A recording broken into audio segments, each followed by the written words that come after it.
আচ্ছা, তোমরা প্রথমে যে কাজটা করবে, বাসায় চ্যাপ্টারটা রিডিং করবা, রিডিং করে তারপর হচ্ছে এমসিকিউ গুলো সলভ করবা। এখানে প্রচুর এমসিকিউ আছে, 400 এর মতো ফুল MCQ। পড়বো না স্যার? হ্যাঁ হ্যাঁ, চ্যাপ্টারটা ফুল করবা। তোমরা কি এখন পর্যন্ত কিছু পড়ছো? মনে হয় না নাকি? পরীক্ষা তো খারাপ হয়ে গেছে। পরীক্ষার আগের মুহূর্তে পড়তে যাও, পরীক্ষার 1 ঘন্টা 2 ঘন্টা আগে বই উল্টায় ফেলাও। দেখো, আমরা পড়তেছি আয়নিক যৌগ আর সমযোজী যৌগের বৈশিষ্ট্য থেকে। কোন যৌগটির ভৌত অবস্থা 150 ডিগ্রি সেলসিয়াস তাপমাত্রায় অপরিবর্তিত থাকে? এটার অ্যান্সার তুমি কিভাবে পাবা?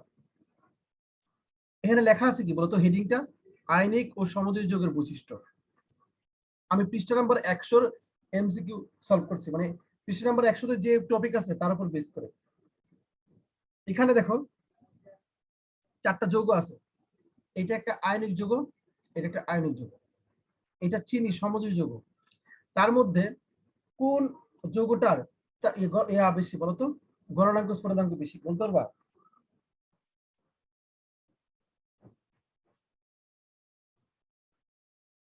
ম্যাগনেসিয়াম অক্সাইড, এটা কিন্তু একটা অক্সাইড নাকি? এটা অবশ্যই একটু কঠিন টাইপের প্রশ্ন। আবার বলতেছি, এটা প্রশ্নটা একটু কঠিন, না পারার মতো। এই ম্যাগনেসিয়াম অক্সাইডের তোমার কি হচ্ছে, এই তাপমাত্রায় 15 ডিগ্রি সেলসিয়াস তাপমাত্রায় অপরিবর্তিত থাকে। কেন দেখো, আমি পড়াইছি সোডিয়াম ক্লোরাইডের গলনাঙ্ক 801 ডিগ্রি সেলসিয়াস, আর স্ফুটনাঙ্ক হচ্ছে 1465 ডিগ্রি সেলসিয়াস। তাই যদি আমি 1500 ডিগ্রি সেলসিয়াস তাপ দিই, এই লবণ গলেও যাবে, ফুটেও যাবে। তার মানে এই তাপমাত্রায় ভৌত অবস্থা অপরিবর্তিত থাকতেছে না। কাঠটা, সোডিয়াম ক্লোরাইডটা। চিনিটাও থাকবে না, এটা হচ্ছে ক্যালাস কি বলে এটা, তুতে, এটাও থাকবে না।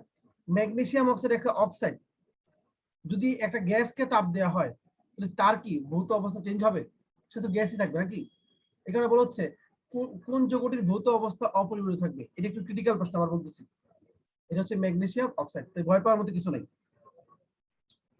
নেক্সট, আয়নিক এবং সমযোজী যৌগ উভয় প্রকার যৌগ গঠন করে কোনটা? Potassium, aluminium, sodium, magnesium. এইটা 2 প্রকার যৌগ গঠন করতে পারে। কোনটা এই 4টার মধ্যে কোন ইয়াটা 2টাই যৌগ গঠন করতে পারে? এটার সিস্টেমটা একটু বলি। অ্যালুমিনিয়াম। অ্যালুমিনিয়াম কেন দেখো কিন্তু দিছে একই পর্যায়ে, তুমি যখন বাম থেকে ডানা যাও, প্রথমে আসে সোডিয়াম, তারপর আসে ম্যাগনেসিয়াম, তারপর আসে অ্যালুমিনিয়াম। বাম থেকে ডানে গেলে ধাতব দ্রব্য হ্রাস পায় আর অধাতব দ্রব্য হচ্ছে বৃদ্ধি পায়। তাই বৃদ্ধি পাওয়ার কারণে, অধাতব দ্রব্য বৃদ্ধি পাওয়ার কারণে এই ঘটনাটা ঘটে। এখানে যেটা হয় সে হচ্ছে কি, এই সোডিয়ামের সঙ্গে কোন ক্লোরিনের বিক্রিয়া হবে আয়নিক যৌগ, ম্যাগনেসিয়ামের সঙ্গে ক্লোরিনের বিক্রিয়া হবে আয়নিক যৌগ, কিন্তু অ্যালুমিনিয়ামের সঙ্গে ক্লোরিনের বিক্রিয়ায় আয়নিক যৌগ হইলেও তার মধ্যে কি থাকবে, সমযোজী বৈশিষ্ট্য বিদ্যমান থাকবে। আমার কথা কি বুঝতে পারছো? আয়নিক যৌগ হইলেও তার মধ্যে সমযোজী বৈশিষ্ট্য বিদ্যমান থাকবে। তার মানে বলা হচ্ছে আয়নিক এবং সমযোজী উভয় প্রকার যৌগ গঠন করে কোনটা? অ্যালুমিনিয়াম। কথা কি বুঝতে পারছো? দেখো তো মাথায় কিছুটা ঢুকছে কিনা। সমযোজী কথাটার মানে হচ্ছে যার মধ্যে ধাতব ধর্ম কমে যাবে, যার মধ্যে ধাতব ধর্ম কমে যাবে তার সমযোজী যৌগ তৈরি হওয়ার প্রবণতা বাড়বে। সোডিয়ামের ধাতব ধর্ম বেশি, ম্যাগনেসিয়ামেরও বেশি, অ্যালুমিনিয়ামের একটু কম। কারণ একই পর্যায়ে বাম থেকে ডান দিকে গেলে কি হয়, ধাতব ধর্ম হ্রাস পায়। এই কারণে ধাতব ধর্ম যত হ্রাস পাবে, আয়নিক যৌগের বৈশিষ্ট্য যত কি হবে, সমযোজী যৌগে পরিণত হবে। ঠিক আছে, আশা করি বুঝতে পারছো। এই এমসিকিউটা খুব ইম্পর্টেন্ট, পরীক্ষা আসার মতো। যে 164 এবং 163, ওইটা তেমনটা নাম আসতে পারে, ঠিক আছে, 62টা, কিন্তু এই 63 খুব ইম্পর্টেন্ট। বলা হচ্ছে কোন অণুটি অধিক পোলার। তোমরা হয়তো অ্যান্সার দিকে বুঝে ফেলতেছো, কিন্তু আসলে অ্যান্সারটা কিভাবে বুঝবা বলো? কেউ কি আসছে? কেন মনে আসছে?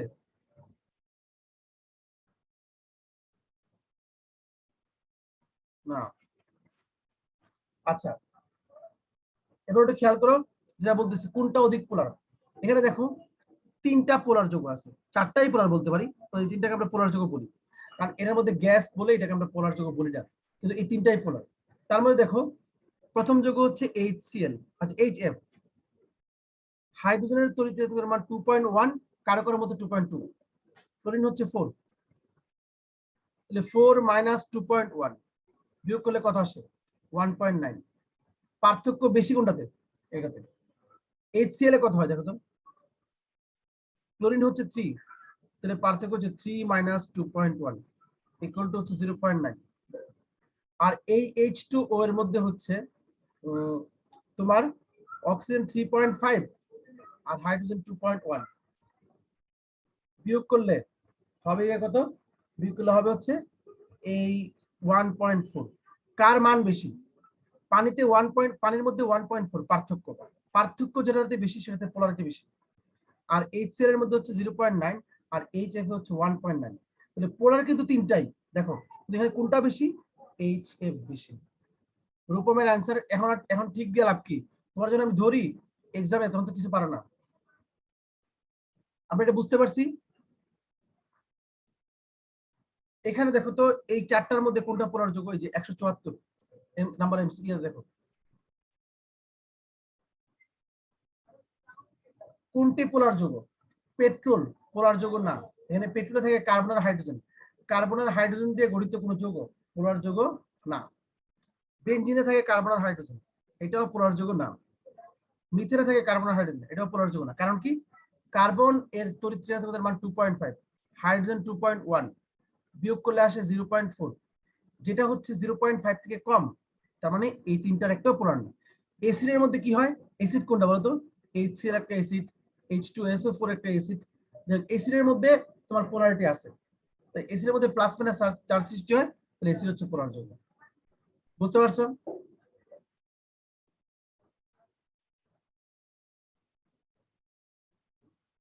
এই দেখো সবাই ক্লিয়ার কিনা? কোনো প্রশ্ন থাকলে করবা। হ্যালো, সবাই কি বুঝতেছো? স্যার 64 নাম্বারটা স্যার একটু আরেকবার রিপিট করেন স্যার, নেটের কারণে বুঝি না কথা। কোনটা বলো তো? 64 এটা? হ্যাঁ জি স্যার। স্যার। এটা আচ্ছা। এখানে পোলার যৌগ চেক করার নিয়ম হচ্ছে তিনটা। এখানে প্রায় সবগুলো যৌগই পোলার, কিন্তু আমরা NH3 কে পোলার বলি না, সেটা ভিন্ন কথা, কারণ সেটা হচ্ছে গ্যাস। গ্যাসকে পোলার বলি না। কিন্তু দেখো এই তিনটার মধ্যে খেয়াল করো, HF, HF এ ফ্লোরিন হচ্ছে 2.44 আর এটা হচ্ছে কত 2.1। এদের মধ্যে পার্থক্য কত? 4 - 2.1, পার্থক্য হচ্ছে 1.9। যদি পার্থক্য 0.5 এর চেয়ে বেশি হয় তাহলে পোলারিটি প্রদর্শন করে, 0.5 এর চেয়ে বেশি হলে। তাহলে HF এর পার্থক্য তাহলে স্যার কি 0.5 এর বেশি হলে পোলারিটি প্রদর্শন করে? প্রদর্শন করে। যত বেশি হবে তত বেশি পোলার। 0.5 থেকে যত বেশি বাড়বে তত বেশি পোলার। তাহলে HF হচ্ছে 1.9, 0.5 থেকে অনেক বেশি। HCl এ হচ্ছে ক্লোরিন 3, হাইড্রোজেন 2.1, কত? 0.9। H2O এর মধ্যে অক্সিজেন 3.5, হাইড্রোজেন 2.1, এটা কত আসবে? 1.4। এই তিনটার মধ্যে কার মান বেশি বলতো? HF এর মান বেশি। HF এর তড়িৎ ঋণাত্মকতার পার্থক্য বেশি, তাই HF হচ্ছে পোলার, বেশি পোলার। তিনটাই পোলার, তবে অধিক কোনটা? অধিক হচ্ছে HF। বুঝতে পারছো? Hello, clear? জি স্যার, বুঝতে পারছি। আচ্ছা, তারপর দেখো এখানে যেটা বলছিলাম এটা তো বুঝছোই। এবার বললাম গ্রাফাইট কোন ধরনের পরিবাহী? গ্রাফাইট দিয়ে বিদ্যুৎ পরিবহন হয়, তাই গ্রাফাইট হচ্ছে কি কোন ধরনের পরিবাহী বলতো? ইলেকট্রনিক পরিবাহী। বিদ্যুৎ পরিবহন মানে কি? ইলেকট্রনের প্রবাহ মানে বিদ্যুৎ প্রবাহ, তার মানে হচ্ছে ইলেকট্রনিক পরিবাহী গ্রাফাইট। বুঝতে পারছো? 176 নম্বর প্রশ্ন, কোনটি সমযোজী অণুর ক্যালাস? এটা মাহমুদ অ্যান্সার করার চেষ্টা করো। জি স্যার, কোনটি আবার বলেন। কোনটি সমযোজী অণুর ক্যালাস? কোনটা সমযোজী অণু? আহ,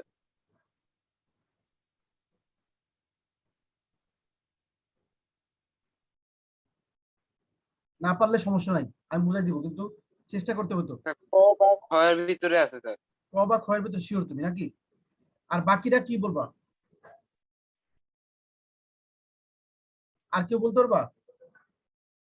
স্যার গ হইতে পারে। আচ্ছা দেখো, তুমি তো গ বানাইবে, তুমি ঘ বানাই দিবা। দেখো এই চারটা একই পর্যায়ের মূলক, সোডিয়াম, ম্যাগনেসিয়াম, অ্যালুমিনিয়াম আর সিলিকন। একই পর্যায়ে বাম থেকে ডান দিকে গেলে ধাতব অথচ কি দ্রব্য স্যার হ্রাস পায়। অধাতু আছে হ্যাঁ না স্যার? হ্যাঁ, ধাতব দ্রব্য যদি হ্রাস পায়, তাহলে সিলিকনটা প্রায় অধাতু। তাহলে কোনটা সমযোজী যৌগ? ধাতব দ্রব্য হ্রাস পাইলে সমযোজী বৈশিষ্ট্য বাড়বে। তাহলে সোডিয়াম তো ধাতু, ম্যাগনেসিয়ামও ধাতু, অ্যালুমিনিয়াম ধাতু, তাহলে সোডিয়াম ক্লোরাইড একটা আয়নিক যৌগ, এতে কোনো সন্দেহ নেই। ম্যাগনেসিয়াম ক্লোরাইড আয়নিক যৌগ। বাট এই দুটার মধ্যে অবশ্যই সিলিকনের অধাতু দ্রব্য বেশি অ্যালুমিনিয়াম থেকে, তাহলে অ্যালুমিনিয়াম অক্সাইডের কি আয়নিক যৌগ? সমযোজী যৌগ কোনটা? তাহলে সিলিকন ডাইঅক্সাইড। স্যার এটা কমন সেন্স। অধাতু আর ধাতু কি স্যার আয়নিক বন্ধন হয় না? অধাতু ধাতু দিয়ে আয়নিক বন্ধন হয়। অধাতু প্লাস অধাতু হচ্ছে সমযোজী বন্ধন। তাহলে এখানে দুইটি অধাতু কোনটা? সিলিকন আর অক্সিজেন। যদিও সিলিকন অধাতু না, উপধাতু, বাট তার মধ্যে অধাতুর বৈশিষ্ট্য অ্যালুমিনিয়াম থেকে অনেক বেশি। অ্যালুমিনিয়ামে নাই বললেই চলে, অল্প। ঠিক আছে, তাহলে অবশ্যই এটা হবে কি সিলিকন ডাইঅক্সাইড। এরকম প্রশ্ন যে কোনো রকম আসতে পারে। এটা এই সিলিকন ক্লোরাইডও দিতে পারে, বা এখানে সবগুলোতে সোডিয়াম অক্সাইড দিতে পারে, magnesium oxide, aluminium oxide. Answer হবে কিন্তু সিলিকন অক্সাইড, সিলিকন ডাইঅক্সাইড। হীরকের তুলনায় গ্রাফাইট কি?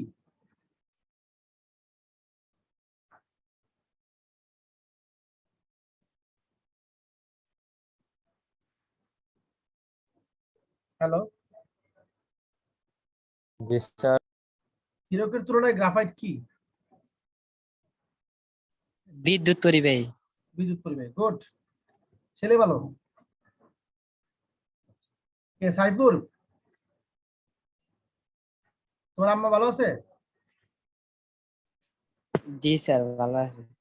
এবার দেখো তাহলে কি হীরকের তুলনায় গ্রাফাইট হচ্ছে কি বিদ্যুৎ পরিবাহী। তার মানে হচ্ছে আমরা কি বলতে পারি, কেন? কারণ দেখো গ্রাফাইটে প্রত্যেকটাতে ইলেকট্রন থাকে, মুক্ত ইলেকট্রন। গ্রাফাইটে মুক্ত ইলেকট্রন থাকে, হীরকে থাকে না। আচ্ছা, গ্রাফাইট এবং হীরক কি দিয়ে তৈরি? দুইটাই কার্বন দিয়ে তৈরি। সাইফুর ছেলে বলো, মা ছেলে একসাথে ক্লাস করে। এবার দেখো, তার মানে গ্রাফাইট, দেখো গ্রাফাইটে প্রত্যেকটা কার্বনের চারপাশে তিনটা কার্বন থাকে। একটা কার্বনের চারপাশে তিনটা করে কার্বন আছে, এই যে এরকম তিনটা করে কার্বন। ঠিক আছে, এখন যেটা এখানে বুঝতে হবে, আমরা কার্বনের জুনি কত জানি বলতো? কার্বনের জুনি 4। তার মানে কার্বনে বিজোড় ইলেকট্রন আছে 4টা, তার মধ্যে 3টা বন্ধনে আবদ্ধ, একটা দুইটা তিনটা, 3টা হচ্ছে বন্ধনে আবদ্ধ। তাহলে একটা কি? একটা মুক্ত।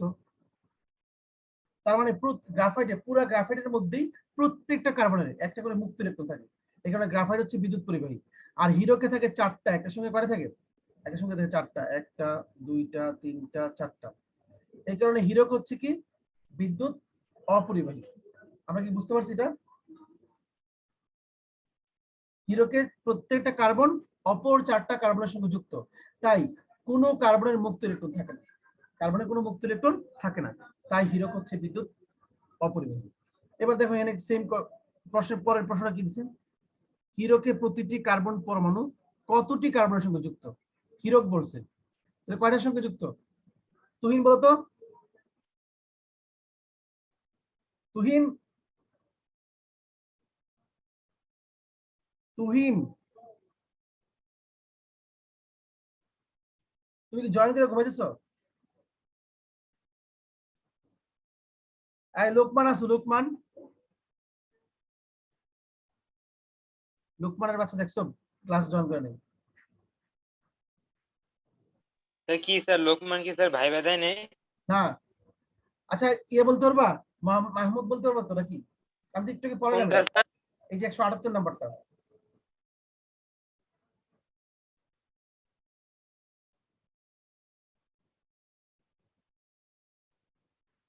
না স্যার এটা পারবো না। না পারার কি হলো? আমি একটু আগে বললাম হিরোকে প্রত্যেকটা তিনটা হবে স্যার। চারটা। হিরোকে প্রতিটি কার্বন পরমাণু কতটি কার্বনের সঙ্গে যুক্ত? আগে বলো, হিরো কি বিদ্যুৎ পরিবহন করে নাকি করে না, সেটা বলো আগে। হিরো কি বিদ্যুৎ পরিবহন? অপরিবহন স্যার। অপরিবাহী। অপরিবাহী মানে কি? তার কোনো মুক্ত ইলেকট্রন নাই। হিরো বিদ্যুৎ অপরিবাহী, তাহলে তার কোনো মুক্ত ইলেকট্রন নাই নাকি? মুক্ত ইলেকট্রন কখন লোকমান থাকবে কি না? লিখছে স্যার? হ্যালো, স্যার লোকমান কি জানি লিখছে স্যার। আচ্ছা লিখুন।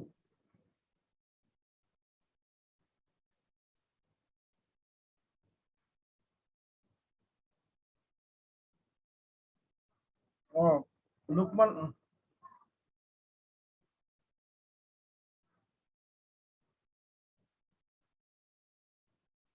বান্দর। থাক, দেখো এদিকে দেখো ও কি লিখছে এটা দেখো এখানে। এখানে বলছে যে হিরোকে প্রতিটি কার্বন পরমাণু কতটা কার্বনের সঙ্গে যুক্ত থাকে। প্রশ্ন হচ্ছে হিরক বিদ্যুৎ পরিবাহী নাকি অপরিবাহী। আমরা জানি হিরক হচ্ছে অপরিবাহী। অপরিবাহী মানে কি, তার মধ্যে কোনো মুক্ত ইলেকট্রন নাই। আমরা জানি প্রত্যেকটা কার্বনে কয়টা মুক্ত ইলেকট্রন থাকে, 4টা। তাহলে এই 4টা ইলেকট্রন যদি ফুলফিল হয়ে যায় মানে কি, প্রত্যেকটা কার্বন যদি অপর 4টা কার্বনের সঙ্গে যুক্ত থাকে, সেক্ষেত্রে প্রত্যেকটা কার্বন কি বলতো ফুলফিল। তাহলে কি হিরক বিদ্যুৎ পরিবহন করবে। তার মানে হচ্ছে প্রত্যেকটা কার্বন পরমাণু অপর 4টার সঙ্গে যুক্ত থাকে, এই কারণে বিদ্যুৎ পরিবহন করে। এবার কি বুঝতে পারছো। স্যার আবার একটু বুঝে দেন স্যার। কার্বনের ফর্ম জানো তো তুমি, দাঁড়াও বলে দিচ্ছি।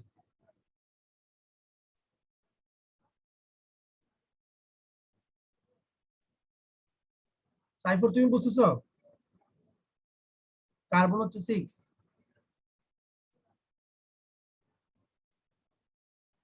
1s2 2s2 2px2 2py1 2pz1। এটা কার্বনের স্বাভাবিক অবস্থা, বাট কার্বন এই অবস্থা খুব কম থাকে। কার্বন দেখা যায় উত্তেজিত অবস্থায় বেশি থাকে।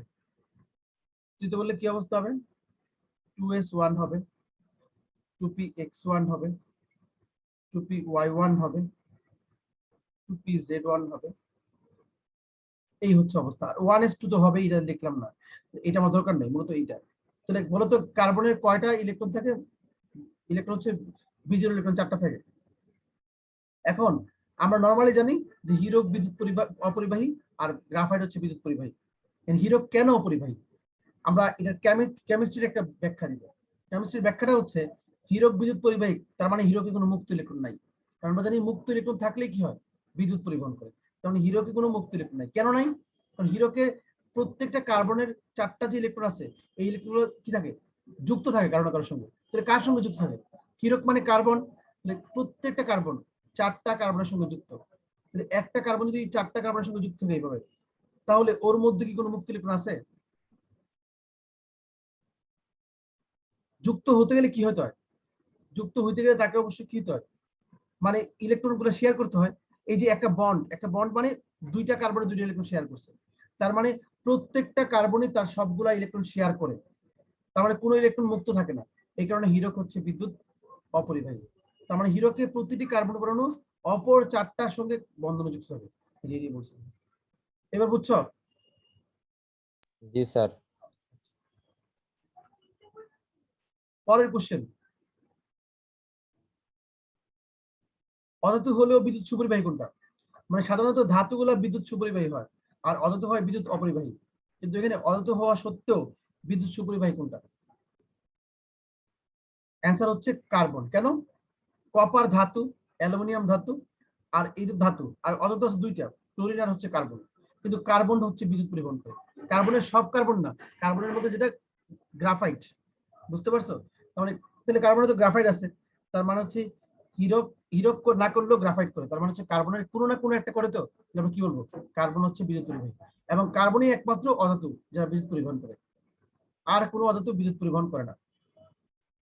বুঝতে পারছো অ্যান্সারটা। Hello, hello. জি স্যার। তারপর সোডিয়াম ক্লোরাইড কি মাত্রিক জালিকা।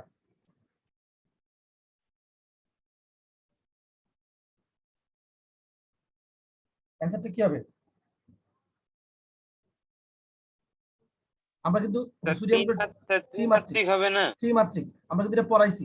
এবং এখানে আরো কিছু কথা বলছি। সোডিয়াম ক্লোরাইডে প্রত্যেকটা সোডিয়াম পরমাণুর চারপাশে 6টা ক্লোরিন থাকে। 6টা কি থাকে, ক্লোরিন। আবার ক্লোরাইড আয়ন, সোডিয়াম আয়নের চারপাশে 6টা ক্লোরাইড আয়ন। আবার প্রত্যেকটা ক্লোরাইড আয়নের চারপাশে 6টা কি থাকে, সোডিয়াম আয়ন। এভাবে একটা ত্রিমাত্রিক বিন্যাস তৈরি করে, ঠিক আছে। তাহলে আশা করি বুঝতে পারছো ত্রিমাত্রিক। তারপর নিচে দিয়ে যাচ্ছি।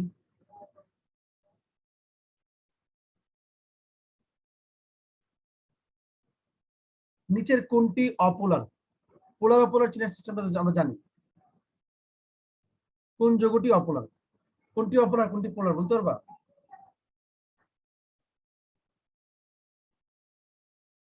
এখানে একটা প্রবলেম আছে, আমি বলবো ভুল আছে এখানে একটা। এই পানি একটা পোলার যৌগ সেটা আমরা জানি। এমনকি অ্যালকোহল, এই যে OH থাকলেই পোলার যৌগ। OH থাকলে কি যৌগ? পোলার যৌগ। অক্সিজেন হাইড্রোজেন থাকলে। তার মানে কারণ কি? অক্সিজেন এবং হাইড্রোজেনের তড়িৎচেতনার পার্থক্য হচ্ছে অক্সিজেন 3.5, হাইড্রোজেন 2.1, পার্থক্য হচ্ছে 1.4। তাহলে পোলার যৌগ। কিন্তু HI আর CH4 দুইটাই আসলে অপোলার যৌগ। ঠিক আছে, দুইটাই কি যৌগ? অপোলার যৌগ। এরকম অপশন দেওয়াটা উচিত হয় নাই।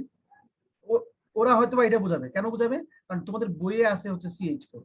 কার্বনের তড়িৎচেতনার মান হচ্ছে 2.5 আর হাইড্রোজেনের হচ্ছে 2.2 বা 1 যাই বলি, আসে 0.4। আরেকটা কথা হচ্ছে আয়োডিন, হ্যাঁ এইটার আরেকটা লজিক হচ্ছে আয়োডিনের কত? 2.5, আয়োডিনের কিন্তু 2.5, হাইড্রোজেনের 2.1, পার্থক্য 0.4।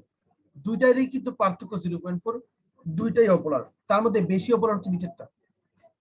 কেন? আয়োডিনের তড়িৎচেতনার ক্রমে কার আগে? কার্বনের আগে আছে, যদিও মান সমান। ঠিক আছে, একটু না, এটা বুঝেছিলাম না? এটা বুঝেছিলাম। আচ্ছা, এবার হচ্ছে PH3 যোগে ফসফরাসে কতটি মুক্তজোড় ইলেকট্রন আছে? ভারতীয় মুক্তজোড় এসে পড়ছে। তোমরা কি জানো ফসফরাসের ইলেকট্রন বিন্যাস জানো? মনে আছে? জানা তো অবশ্যই, না জানা তো কথা না, আমি তো পড়াইছি। কথা বলো তো।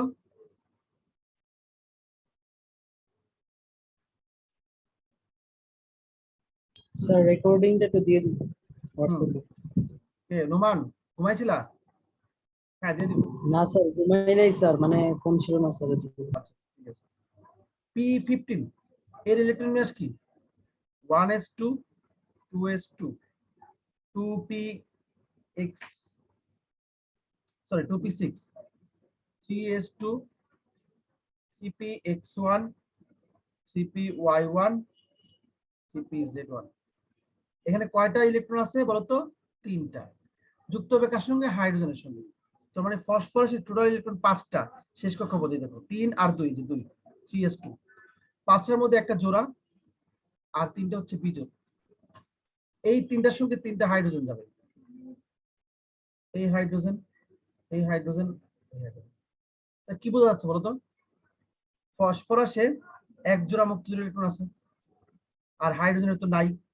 তার মানে টোটাল PH3 তে কয়টা মুক্তজোড় ইলেকট্রন আছে? একটা। ঠিক আছে, ভুলে দুইটা লিখো না, একটা। এখানে জোড়া বলছে না, জোড়া বলার কারণে তুমি 1 লিখবা। এক জোড়া, এক জোড়া মানে তো দুইটা। স্যার চারটা না স্যার? কেমনে চারটা? স্যার হাইড্রোজেনও তো একটা আছে। হাইড্রোজেনের তো কোনো মুক্তজোড় নাই, সব বন্ধন জোড়।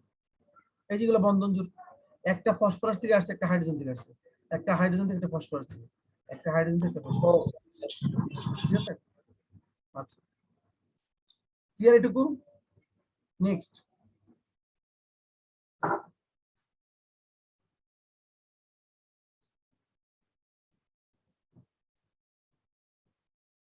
তারপর একটা গ্রাফাইটের গাঠনিক একক, কোষগুলোর আকৃতি কেমন? বলতে পারবে অ্যান্সারটা? আমি কিন্তু হিরো গ্রাফাইটের একটা ইয়ে পড়াইছি তোমাদের, মনে আছে? গ্রাফাইটে প্রত্যেকটা কার্বনের সঙ্গে 3টা কার্বন থাকে। আমি একটু আগে এটা বলছি, আবার বলতেছি। যদি তাই হয়, ধরো গ্রাফাইট কি স্যার? গ্রাফাইট কি? গ্রাফাইট আর হিরো হচ্ছে কার্বনের রূপভেদ। পড়াইছি না তোমাদের এটা কোচিং এ? তুই কোচিং মিস করছিলা? তা মনে পড়ে না পড়াইছেন স্যার। জি স্যার, এটা গ্রাফাইটটা স্যার মনে পড়ে অনলাইনে না। তো অফলাইনে স্যার? অনলাইনে পড়াইনি এটা। এটা হচ্ছে ডায়মন্ড বা হীরা। ঠিক আছে, হীরার গঠনটা একটু খেয়াল করো। হীরকের গঠনে কার্বনের 4টি যোজ্যতা ব্যবহৃত হয়, মানে প্রত্যেকটা কার্বন অপর 4টা কার্বনের সঙ্গে বন্ধনে যুক্ত। এই গঠনটা একটু মুখস্থ করে ফেলতে হবে, এটা কিভাবে আঁকতে হয়। পরীক্ষা এটা সিকিউতে এটা আসে। পড়ার নাই স্যার। আচ্ছা, পড়ার নাই। পরীক্ষা যেটা সিকিউতে আসে, যাক এখন করে দিচ্ছি। সিকিউতে আসে, তাই আপাতত এটুকু জানলেই চলে যে হীরকের গঠনে কার্বনের 4টি যোজ্যতা ব্যবহৃত হয়। আর মানে প্রত্যেকটা কার্বন, দেখো এখানে যে কার্বনটা আছে, এই যে 4টার সঙ্গে যুক্ত, 1টা 2টা 3টা 4টা, প্রত্যেকে চারটা সংখ্যা যুক্ত পার তুমি দেখতে পাচ্ছ না হয়তো বা। ঠিক আছে, এই ঘটনা একটু জটিল, তাহলে আকার সিস্টেমটা আমি একটু বলে দিচ্ছি। প্রথমে একটা ঘনক এঁকে নিবা। এটা আমাদের বই স্যার কত পৃষ্ঠা আছে স্যার? তোমাদের বই নাই এটা স্ক্রিনশট মারো, এটা পুরাতন বই। এটা মারছি স্যার। তোমাদের বইয়ে হালকা একটু আভাস দেওয়া আছে, মানে অত কিছু নাই। তাহলে দেখো হীরকের গঠনে কার্বনের 4টি যুদ্ধ ব্যবহৃত হয়, প্রতিটি কার্বন পরমাণু। হ্যালো, এটা কি স্যার অন্য বইয়ের? অন্য বইয়ের। প্রতিটি কার্বন পরমাণু একটি সুষম চতুস্থলকের কেন্দ্রে অবস্থিত 4টা কার্বনের সঙ্গে, এই যে একটা কার্বন 4টা কার্বনের সঙ্গে যুক্ত হবে। ঠিক আছে, তাহলে কার্বনের যে 4টা বিজোড় ইলেকট্রন আছে 2s1 2px1 2py1 2pz1, এই 4টাই ব্যবহৃত হয়। ঠিক আছে, এই কারণে কার্বনের কোনো মুক্ত ইলেকট্রন, সরি গ্রাফাইটে কোনো মুক্ত ইলেকট্রন থাকে না। ঠিক আছে, আর এই যে 4টা ইলেকট্রন যুক্ত হচ্ছে, গ্রাফাইট কি এই চিত্রটা স্যার? না এটা গ্রাফাইট না, এটা হীরা, সরি আমি গ্রাফাইট বলছি না, এটা ডায়মন্ড বা হীরা। তাই হীরকে কোনো মুক্ত ইলেকট্রন থাকে না, মানে হীরকে প্রত্যেকটা কার্বনের সঙ্গে 4টা যুদ্ধ ব্যবহৃত হয়, মানে প্রত্যেকটা কার্বন পরমাণু সুষম চতুস্থলকের কেন্দ্রে অবস্থিত। এর চারদিকে 4 কোণে 4টা কার্বন থাকে। ঠিক আছে, কার্বন থাকার কারণে তার যুযুতা ইলেকট্রনের মাধ্যমে শক্তিশালী সমযোজী বন্ধন গঠন করে। এই এই সমযোজী বন্ধন হচ্ছে শক্তিশালী। ঠিক আছে, এবং এই হীরকের গলনাঙ্ক অনেক বেশি, হীরারে সহজে গলানো যায় না। আচ্ছা, এবং বলা হচ্ছে হীরকের প্রতিটি কার্বনের সকল যুযুতা স্তরে ইলেকট্রন অপর 4টি কার্বনের সঙ্গে বন্ধন সৃষ্টি করে। এই কারণে এতে কোনো মুক্ত ইলেকট্রন থাকে না। আর মুক্ত ইলেকট্রন না থাকার কারণে হীরা হচ্ছে বা ডায়মন্ড হচ্ছে বিদ্যুৎ অপরিবাহী। এটা হচ্ছে হীরকের চিত্র। একটা কি আঁকবো তোমরা, এটা এই ঘনবস্তু আঁকে তারপর কাজ করবার। এই যে তারপরে এরকম মুখস্থ করে ফেলতে হবে চিত্র আঁকার সিস্টেমটা, বাট এই পরীক্ষার জন্য যা দরকার নাই, পরীক্ষার পরে মুখস্থ করলে হবে। এই পরীক্ষার জন্য দরকার কি তোমার? দরকার হচ্ছে এই কথাগুলা, এই কথাগুলা, এই কথাগুলো, এবং গলনাঙ্ক বেশি, এই কথাটা মনে রাখতে। এবং কি বন্ধন আছে এর মধ্যে? শক্তিশালী সমযোজী বন্ধন আছে, এটা মনে রাখলে হবে। আশা করি বুঝতে পারছো। জি স্যার। নেক্সট, পরীক্ষার সিলেবাসে কি আমাদের গণনাঙ্ক স্ফুটনাঙ্ক আছে স্যার? হালকা পাতলা একটু, এগুলো অত বেশি কিছু না। এবার আসলে আমরা গ্রাফাইট করবো। এই যে গ্রাফাইট, এই দেখো, দেখো তো এর চেহারা দেখতে কিসের মতো লাগে? এই যে এটা মনে করো একটা কার্বন, এই কার্বনের এই পাশে একটা কার্বন, এই পাশে একটা কার্বন, এই পাশে একটা কার্বন। প্রত্যেকটা কার্বনের চারপাশে 3টা করে কার্বন আছে। এখানে 1টা 2টা 3টা, প্রত্যেকটার এই যে একটা 2টা 3টা। এখন তুমি বলতে পারো স্যার সাইডে গুলো তো নাই, সাইডে গুলো আছে, তুমি দেখবা কেমন? এটা তো একটু অন্যভাবে উল্টায় যুক্ত হয়েছে, এই পাশেরটাও যুক্ত হয়েছে কোনো না কোনো ভাবে, সবটা তো দেখানো পসিবল না। এটা হচ্ছে ত্রিমাত্রিক চিত্র। ঠিক আছে, স্যার স্ক্রিনশট মারি স্যার। হ্যাঁ স্যার স্ক্রিনশট। বুঝি না। না স্যার পড়ান স্ক্রিনশট পড়ান। মারবে স্যার। স্ক্রিনশট দিছো, দাও, সমস্যা নাই। এবার দেখো গ্রাফাইটের গাঢ় ধূসর বর্ণের এবং নরম পিচ্ছিল পদার্থ, এই পিচ্ছিলতার জন্য এর গলনাঙ্ক উচ্চ বলে। আচ্ছা, এটারও গলনাঙ্ক বেশি। এবং দেখো এখানে প্রত্যেকটা কার্বন পরমাণু অপর 3টার সঙ্গে যুক্ত হয়েছে, এটাই বলছে। গ্রাফাইটে কার্বন পরমাণুর সঙ্গে সমতলীয় স্থলাকারে থাকে, প্রতিটি কার্বন পরমাণু অপর 3টি কার্বন পরমাণুর সাথে বন্ধন সৃষ্টি করে। আবার 6টি কার্বন একটি ষড়ভুজ গ্রহণ করে। দেখো 6টা কার্বন মিলাই দেখো, এই যে 1টা 2টা 3টা 4টা 5টা 6টা মিলে একটা ষড়ভুজ গঠন করছে। ঠিক আছে, তাই এই গ্রাফাইট হচ্ছে গ্রাফাইটের আকৃতি কি? ষড়ভুজী। গ্রাফাইটের আকৃতি হচ্ছে ষড়ভুজীয়। ঠিক আছে, এবং প্রত্যেকটা কার্বনের সঙ্গে অপর 3টা কার্বন থাকে, তাই এর মধ্যে প্রত্যেকটা কার্বনের একটা করে মুক্ত ইলেকট্রন থাকে। গ্রাফাইটে যদি 1 কোটি কার্বন থাকে, তাহলে প্রত্যেকটার কি আছে? একটা খন্ডের মধ্যে, গ্রাফাইট খন্ডে যদি 1 কোটি কার্বন থাকে, তার মধ্যে 1 কোটি মুক্ত ইলেকট্রন আছে। এই কারণে গ্রাফাইট হচ্ছে বিদ্যুৎ পরিবাহী। বুঝতে পারছো? স্যার বলো। স্যার গলনাঙ্ক স্ফুটনাঙ্ক পড়বো স্যার? হালকা পাতলা জাস্ট এখানে যতটুকু আছে বইয়ের মধ্যে ততটুকু পড়ো। বোঝা যাচ্ছে? এটা স্ক্রিনশট দিয়ে নাও, এটা একটু হালকা একটু করে নিও, রিডিং করে নিও জাস্ট। এই দুইটাই ছিল আমার মূলত পড়ানোর দরকার, পড়ালাম। স্যার রেকর্ডিংটা দিয়ে দিন হোয়াটসঅ্যাপে। অবশ্যই দেবো। দেখা যাচ্ছে? এবার আশা করি বুঝতে পারছো জি স্যার। গ্রাফাইটের গাঠনিক এককের কোষগুলো মানে আকৃতি কিরকম, কোষের মতো না দেখতে, আকৃতি কেমন, কি আকৃতি পাইছিলাম বলো? ষড়ভুজাকার। ষড়ভুজ, এই যে, ষড়ভুজাকার। তারপরে হচ্ছে আহ নিচের কোন যৌগটি অধিকতর সমযোজী? আমি কিন্তু এটা একটা বুঝাইছি, এখন বলো তো কোনটা সমযোজী অধিকতর? 182 বলো।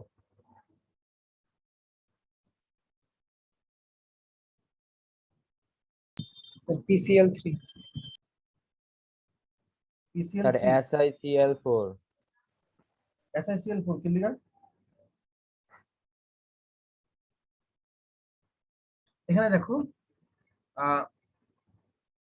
ম্যাগনেসিয়াম, সিলিকন, ফসফরাস, সালফার, এর মধ্যে একই পর্যায়ে বাম থেকে ডান দিয়ে গেলে কোনটা সবার ডানে আছে? Sulfur. তাহলে হবে সালফার। SCl2, বুঝছো? এটা হচ্ছে অধিকতর সমযোজী। কি বুঝতে পারছো? তারপরটা সঞ্চারণশীল ইলেকট্রন পাওয়া যায় কোন বন্ধনে? কোন বন্ধনে সঞ্চারণশীল ইলেকট্রন আছে বলতে পারবা? দেখি তো এটা বলতে পারো কিনা। এটা পড়াইছি, ধাতব বন্ধন পড়াইছি। সঞ্চারণ। হ্যালো, জি স্যার। এই দেখো সোডিয়াম ক্লোরাইডের মধ্যে কোনো সঞ্চারণশীল ইলেকট্রন নাই, সোডিয়াম দিচ্ছে, ক্লোরিন নিচ্ছে, HCl এ পোলারিটি তৈরি হচ্ছে। কিন্তু এই যে কপার তার, কপার তার হচ্ছে একটা ধাতু, ধাতুর খণ্ডের মধ্যে কি থাকে? ধাতব বন্ধন। ধাতুর খণ্ডে যে পরমাণুগুলো যুক্ত হয় পরস্পরের সঙ্গে, এখানে কি থাকে? ধাতব বন্ধন। এটা কি পড়াইছি? ধাতব বন্ধন।